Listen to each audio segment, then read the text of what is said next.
For 20 years, Nnamdi and his wife Chidimma lived in a quiet house by the riverside in the small village of Ireke. They had been married for many years, but their house was silent like a tomb. No child, no laughter, no baby cries, only the sound of the river flowing behind their house. Every morning, when the sun was still small in the sky, Chidimma would walk to the river slowly. She would kneel down, touch her stomach gently and whisper, "Oh, gods of the land, give me one child before I die." She said it like a song, the same way every day, rain or shine, cold or hot. Her voice was soft but full of pain. Nnamdi would sit behind her quietly. He no longer begged. He just looked at her and sighed like a tired wind. People in the village started talking. Some would whisper, "Her womb is locked with a padlock." Others would say, "Maybe it's Nnamdi. Maybe he eats his children in the dream." But Nnamdi and Chidimma never said anything. They just kept trying.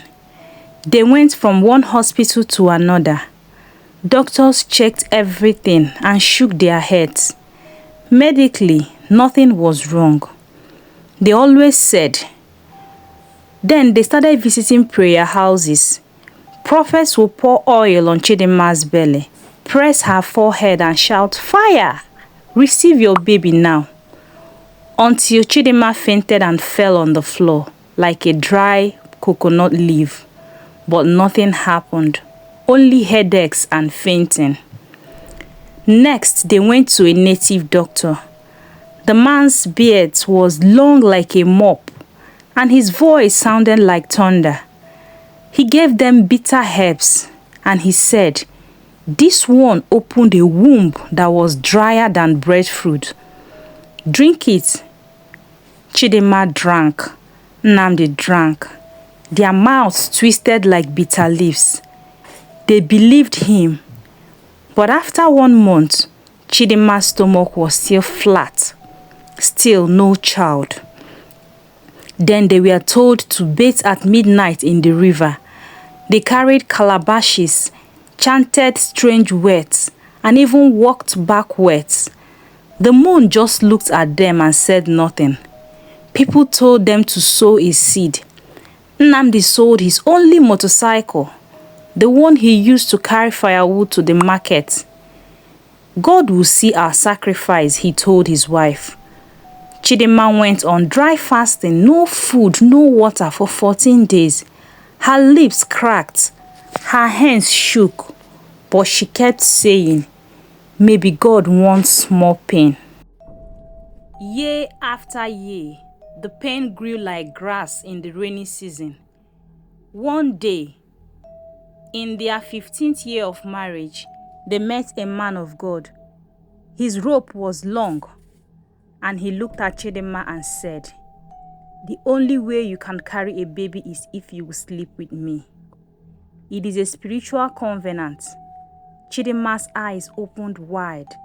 She dropped to the floor and cried like a child. "No, I cannot.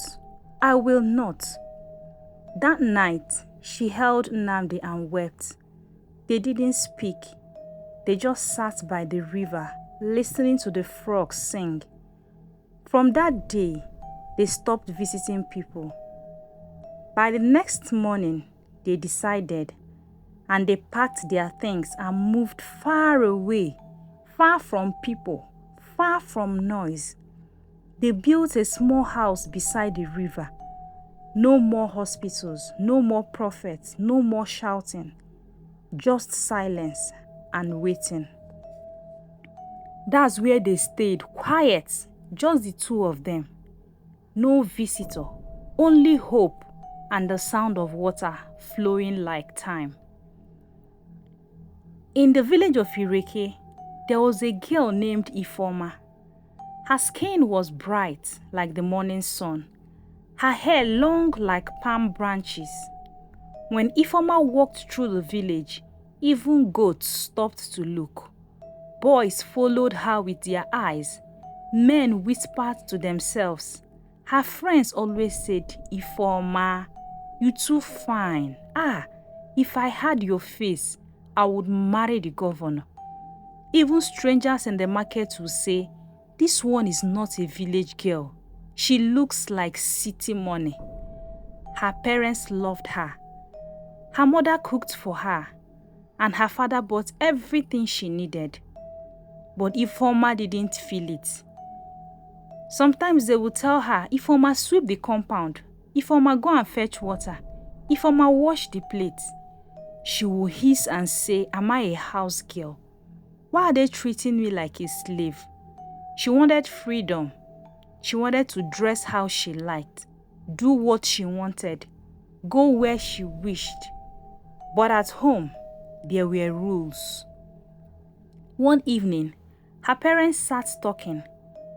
They said something so simple. Why is our daughter not as obedient as she ought to? But that small word entered Ifeoma's heart like a thorn. Her face changed. That night, when everyone was asleep, she quietly packed her things, a small bag, some clothes, her mirror, her cream, and she left a short note by the door. I've gone to find a better life. Don't look for me. Then she left, just like that. The rooster had not even crowed when her parents woke up and found the letter. They shouted. They cried. They ran from street to street calling her name.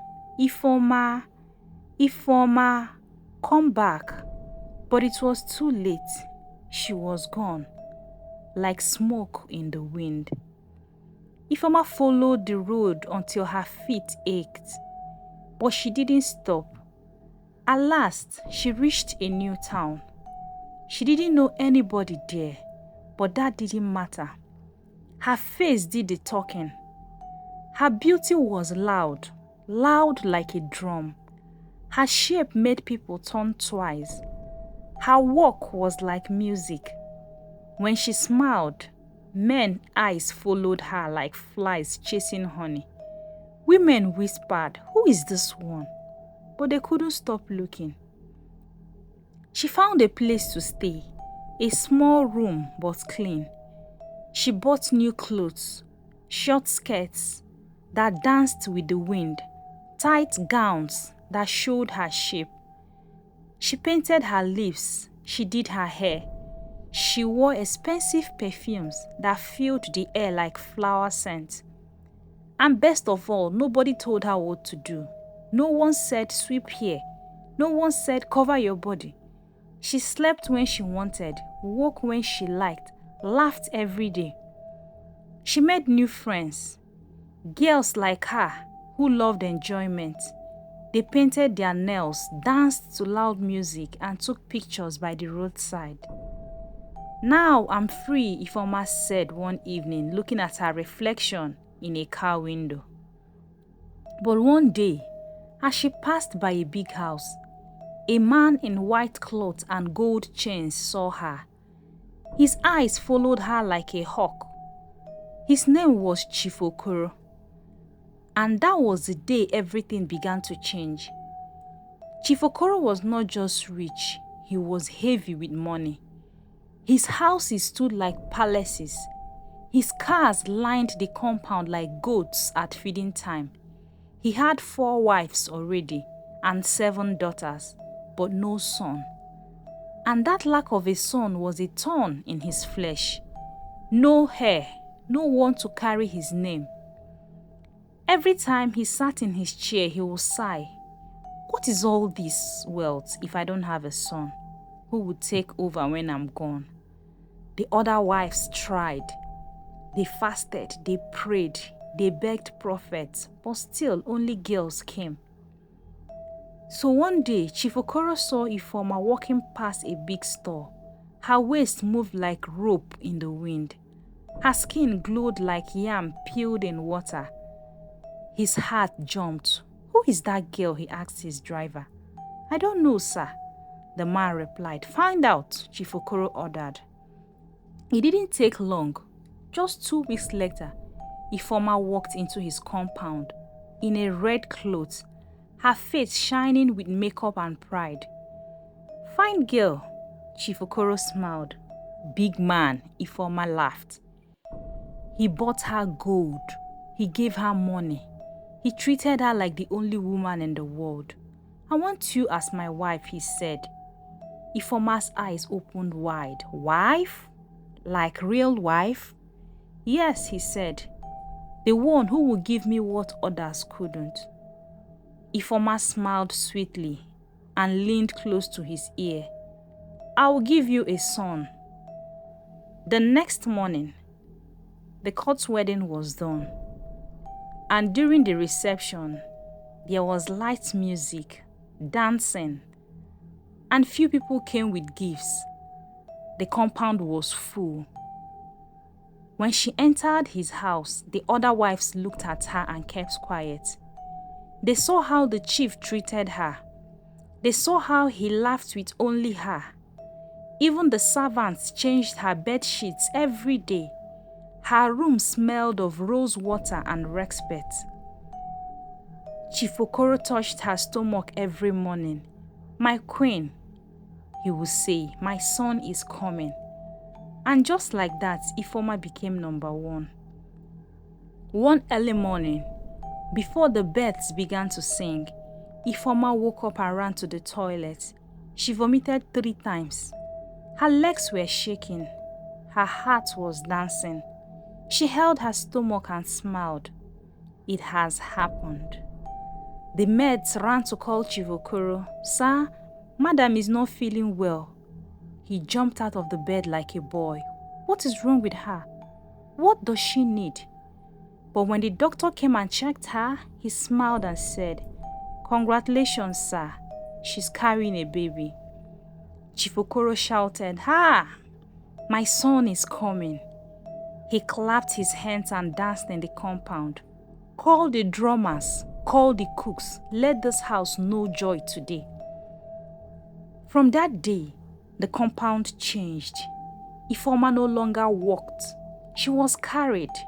Her food was cooked fresh every 2 hours. Chicken, pepper soup, pineapple water, soft yam with palm oil. Anything she wanted, she got. Her room was swept 3 times a day. Her bedsheets smelled like flowers. Even her bath water was warm and full of scent. The other wives watched from the side. Their eyes were cold. Their smiles were fake. They gathered in the corner, whispering with bitterness in their throats. So it is now. She would take all the chief's love because of pregnancy. Let us see what she will bring out. But Ifeoma didn't care. Every time Chief Okoro touched her stomach, she smiled. My son is kicking, she would say. And the chief would close his eyes, nodding slowly. Yes, my hair is strong. Even the town began to talk.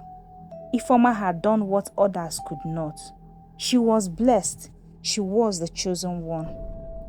Ifeoma would stand in front of the mirror, rub her belly slowly and whisper, I must win this child. You better be a boy, or else you won't like what I will make of you. If you dare come out as a useless girl.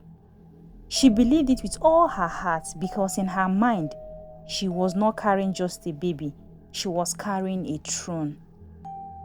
One night, when the moon was full and the wind was quiet, Ifeoma's scream broke the air. Ah, he's coming. He's coming, she shouted. She was rushed to the hospital. Now the labor was longer than expected as Chief Okoro stood outside walking up and down like a hungry lion. After hours of waiting, he decided to go home, shower, and then come back later for his wife. Now inside the room, sweat poured down Ifeoma's face. Her hands grabbed the mat. Her voice shook the walls. Then the baby came. The room was quiet. The baby cried a soft cry. One of the midwives looked down, her face changed. The head midwife looked down and frowned. She cleaned the baby, then whispered, "It's a girl." Ifeoma sat up fast. "What?" she shouted. No, check again. It must be a mistake." But the midwife shook her head. "Madam, it's a baby girl." Ifeoma's face changed. Her smile died. Her eyes turned cold. "I promised him a boy," she said slowly. "I told him I would give him a son." She held the baby with shaky hands. The child's eyes were blinking. Her fingers tiny. Her skin soft like goosey skin. But Ifeoma could not smile. Then she turned to the midwives. Her voice became desperate. "Please, a poor woman gave birth tonight too, in the other room, behind the compound. I heard she had a boy. Let us switch. Take my girl and give me her boy. Please help me, I will pay." The women stood still. They looked at each other, then looked at her. "Madam," one of them said gently, "we do not trade children here. This is your child. Carry her." Ifeoma looked down at the baby. The little girl yawned. She was calm, innocent, unaware of the storm around her. But her mother's heart was not at peace. The child she had was not the child she wanted. Later that night, when the drums had stopped and the house was asleep, Ifeoma opened her door quietly.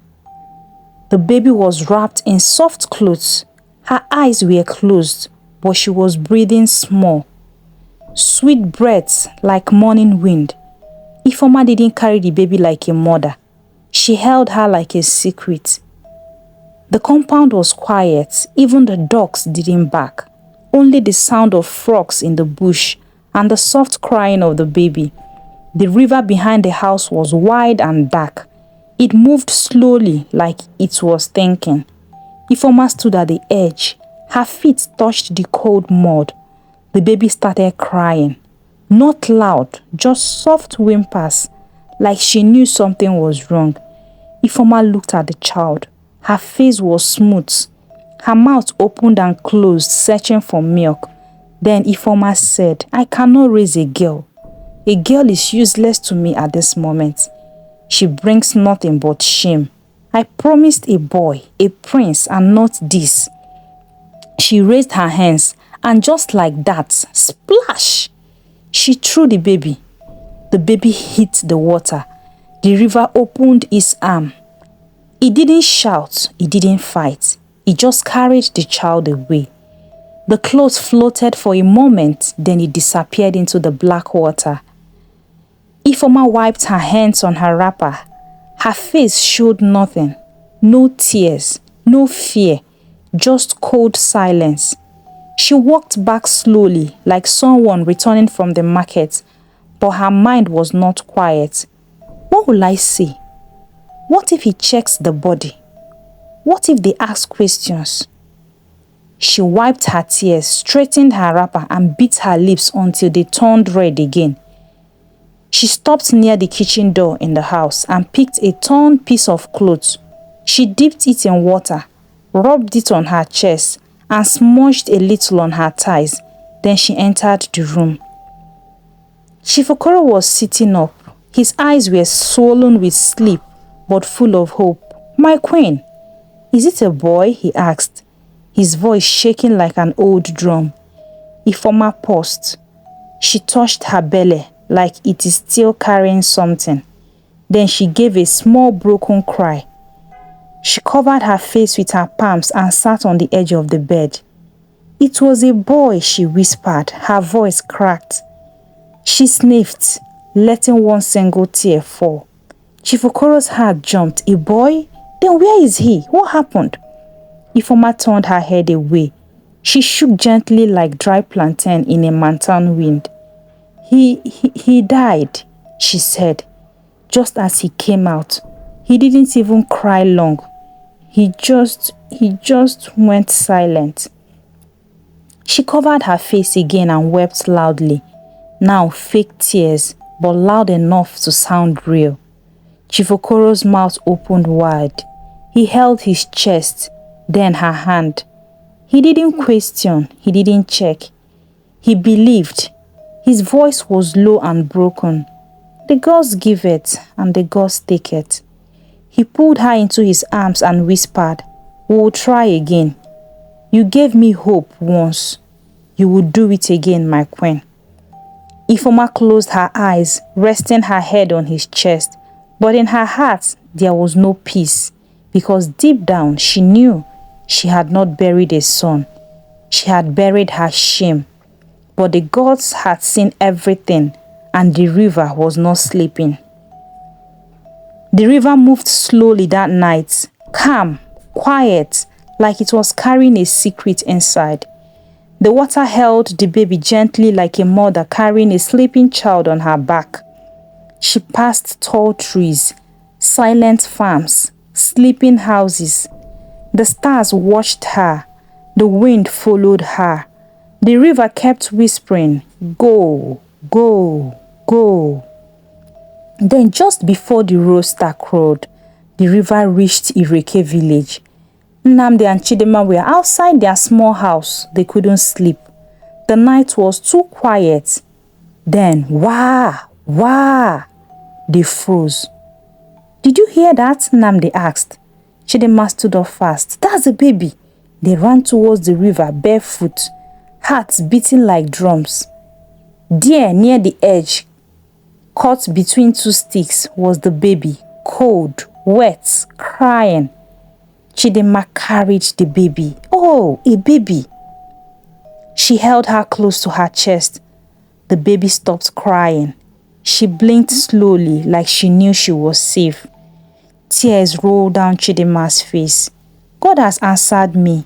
After all these years, God has answered me." Nnamdi knelt beside them. His hands trembled as he touched the baby's cheek. "She's beautiful," he whispered. They carried her home, wrapped her in warm clothes, boiled water and gave her milk.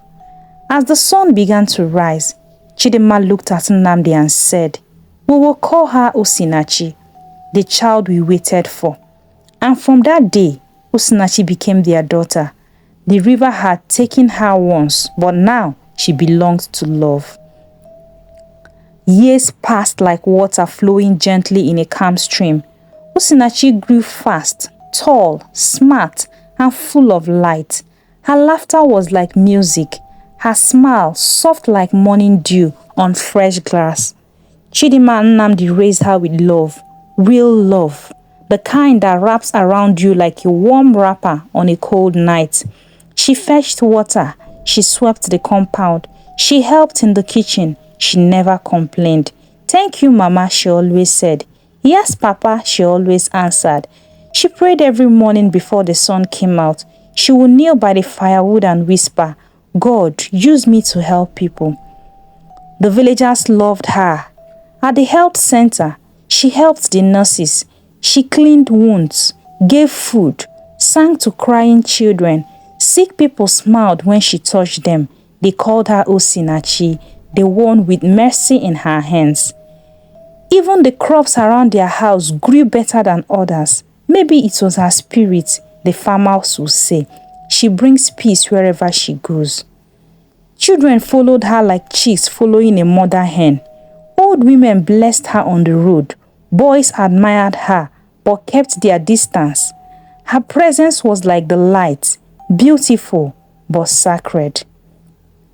Osinachi never knew the story of the river. She didn't know where she came from. She thought she was just a girl from Ireke, the only daughter of Nnamdi and Chidimma. She didn't know that her name was once thrown away, but light cannot be hidden forever. One day, the truth will rise like the sun. Far away in Ikenzi, where the sun once shone bright on big compounds, things started to change. Chief Okoro's house. One early morning, the mates knocked on his door. "Chief!" No answer. They opened it slowly. He was lying still, eyes closed, hands on his chest. Chief Okoro had died in his sleep. There was no cry, no shout, just silence. His lands were shared, His brothers came like hungry lions, dividing his houses, his farms, his money. The compound became quiet. The wives packed their things and left one by one like birds flying away from a dry tree. Ifeoma was the last one. She stayed. Her daughters had grown, married and moved far away. They sent messages sometimes, but they didn't visit, not even for one day. Ifeoma sat in the big house alone. The same house that once shook with laughter and pride, now silent. Dust covered the chairs, cobwebs danced on the ceiling, the mirrors lost their shine. Then strange things started. At night, when the moon was full, she would hear a baby cry, but there was no baby in the house. She would wake up sweating. "Who is that?" she would whisper. No answer, only the baby's cry. Her skin began to change, dark spots, rashes. Her fingers turned pale. Her lips cracked. She went to doctors, one in the city, one in the village, one by the roadside. All of them said the same thing. "Madam, we don't understand this sickness." So she took injections, she drank herbs, she fasted, but her body continued to rot. Slowly, painfully, her bones weakened, her heart heavy. She looked in the mirror one night and said, "What is happening to me?" But the mirror did not speak. Only the walls replied with the sound of a baby crying. The next night, the wind was slow. The house was quiet. Ifeoma sat alone in her room, her back bent, her skin itching, her breath short. A lantern burned low beside her. She hadn't eaten all day. Her hands were shaking. Then a knock, a sound at the door. She jumped. "Who is there?" she asked.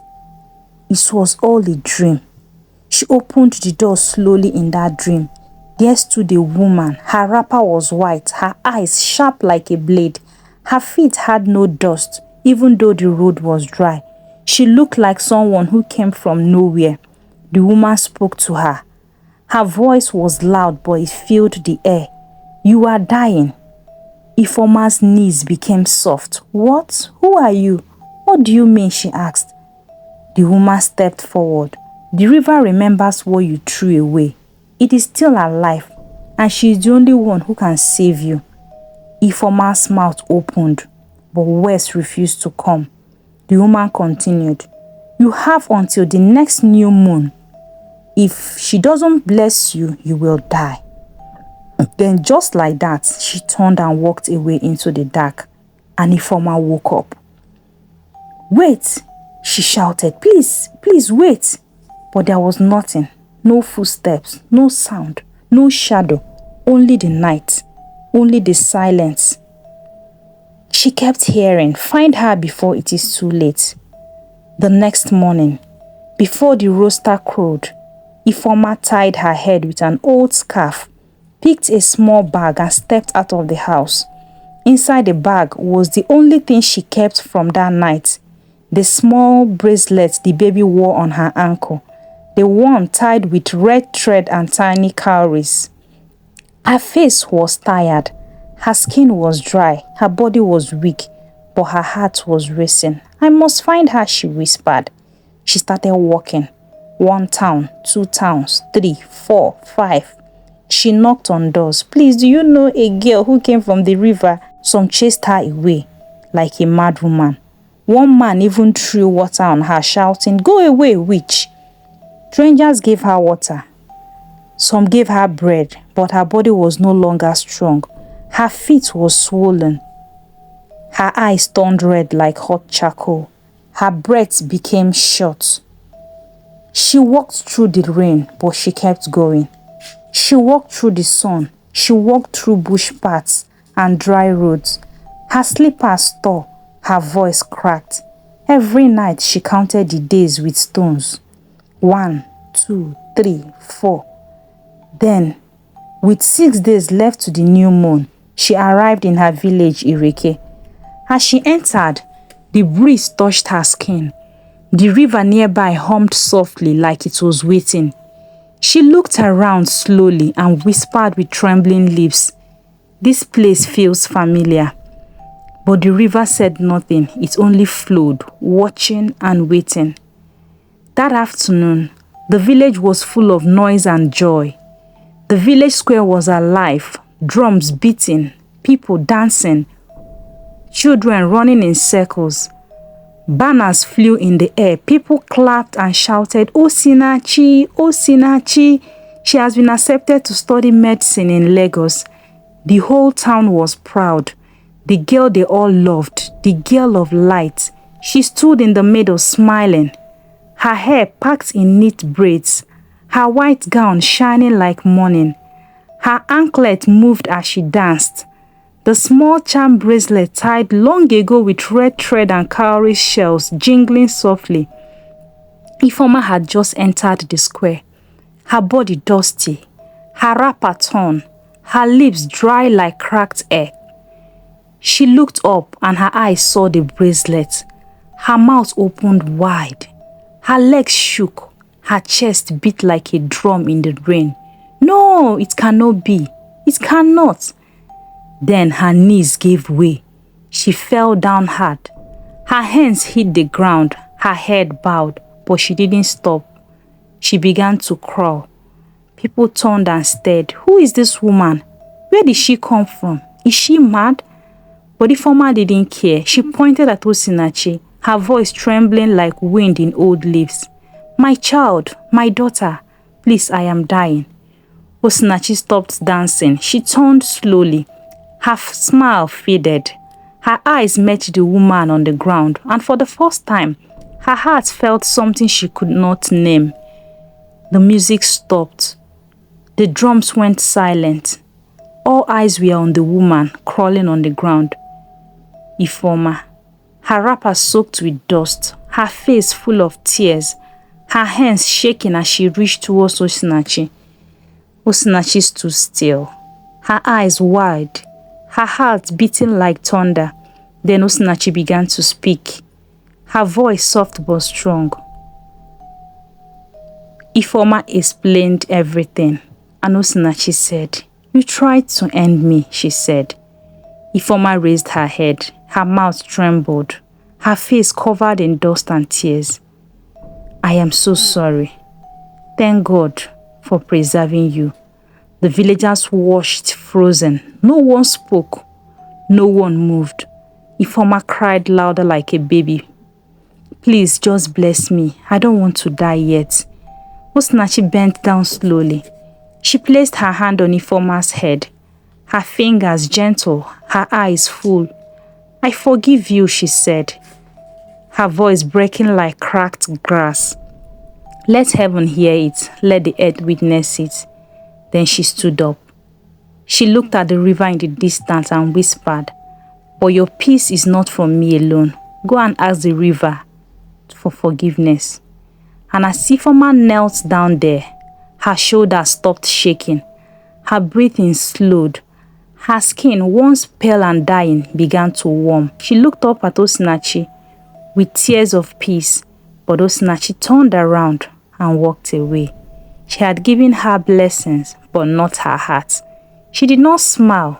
She did not look back, because some wounds only God can heal. The moral lesson: the child you throw away may become the one to save your life. Life does not forget. Forgiveness heals, but it cannot clean the memory of wickedness. Thank you so much for watching. I hope you enjoyed the story. Please like, share, comment, subscribe, and put on your notification bell so that you'll be among the first to be notified each time I post new videos. See you in my next one. Bye.